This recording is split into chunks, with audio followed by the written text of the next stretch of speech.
సింహరాశి వారికి ఈ వారం అనుకూలంగా ఉంది. పట్టిందల్లా బంగారం అన్నట్టుగా ఉంటుంది వీరికి. అయితే ఈ రాశి వారికి అష్టంశని నడుస్తుంది. అష్టంశని కొంతవరకు ఇబ్బందికరంగా ఉంటుంది కొంతమందికి బాగుంటుంది. ముఖ్యంగా వైద్యులు ఉన్నవారికి కొంత ఇబ్బందికరమైన వాతావరణం నెలకొంటుంది. అధిక స్ట్రెస్ ఉంటుంది. ఉద్యోగ ప్రయత్నాల్లో చిన్న ఇబ్బందులు ఉంటాయి. ఉద్యోగం ప్రయత్నిస్తున్న వారికి ఉద్యోగ ఫలితాలు చాలా తక్కువగా వస్తుంది. ఇది అందరికీ కాదండి, కొంతమందికి మటుకే.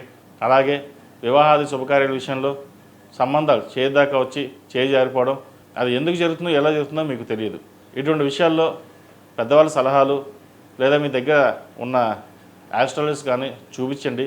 ఏమైనా పరిహారాలు ఉంటే చేసుకుని ముందుకు వెళ్ళండి.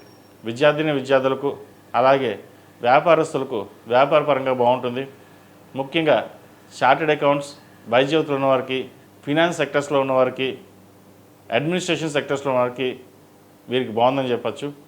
Real estate, software, cosmetics, dermatologist అలాగే చిరు వ్యాపారస్తులకు ఈ వారం అంత అనుకూలంగా లేదని చెప్పచ్చు. రూపాయి రాకపోగా ₹1 ఎక్స్ట్రా మనకి లాస్ అయ్యే అవకాశం గోచరిస్తుంది. జాగ్రత్త వహించండి. విద్యార్థులకు కాలం అనుకూలంగా ఉంది. విదేశీ వ్యవహారాలు కలిసి వస్తాయి. విదేశాలకు వెళ్ళి చదువుకోవాలనుకునే వారికి చాలా బాగుందని చెప్పచ్చు. అయితే ఆరోగ్యపరంగా కొన్ని జాగ్రత్తలు తీసుకోవాలి. స్ట్రెస్ అధికంగా ఉంటుంది. చేసిన పని మళ్ళీ చేయడం, లేదంటే పక్క వాళ్ళు మిమ్మల్ని ఇబ్బంది పెట్టడం, నీకేంటి నువ్వు బాగానే ఉన్నావు అని అనడం, నరదిష్టి తగ్గడం, ఇటువంటివి జరుగుతుంటాయి. ముఖ్యంగా విద్యార్థులు కాలభైరవ రూపు, మేధా దక్షిణామూర్తి రూపుని ధరించడం చెప్పదగినది. అలాగే ప్రతిరోజు మేధా దక్షిణామూర్తి స్తోత్రాన్ని పఠించినట్లయితే మరిన్ని మంచి ఫలితాలు సంప్రాప్తిస్తాయి. విదేశాల కోసం ప్రయత్నిస్తున్న వారికి, విదేశాల్లో ఉన్న వారికి, గ్రీన్ కార్డ్, H1B, PR కోసం ప్రయత్నిస్తున్న వారికి ఈ వారం కొంతవరకు సానుకూల పరిస్థితులు గోచరిస్తోంది. కొంతమందికి PR విషయంలో, H1B విషయంలో ఇబ్బందులు ఉండే అవకాశం కూడా లేకపోలేదు. మళ్ళీ స్వదేశానికి తిరిగి రావాల్సిన పరిస్థితి కూడా లేకపోలేదు.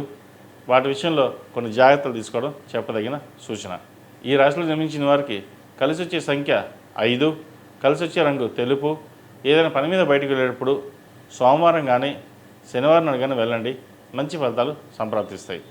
అలాగే ప్రతినిత్యం ఓం నమః శివాయ ఒత్తులతో దీపారాధన చేయడం, ఏదైనా ఒక సోమవారం నాడు రుద్రాభిషేకం చేయించుకోవడం చెప్పదగినది.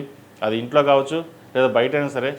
అలాగే ఆఫీస్కి వెళ్ళేటప్పుడు మనసులో శని స్తోత్రం పఠించడం చెప్పదగిన సూచన.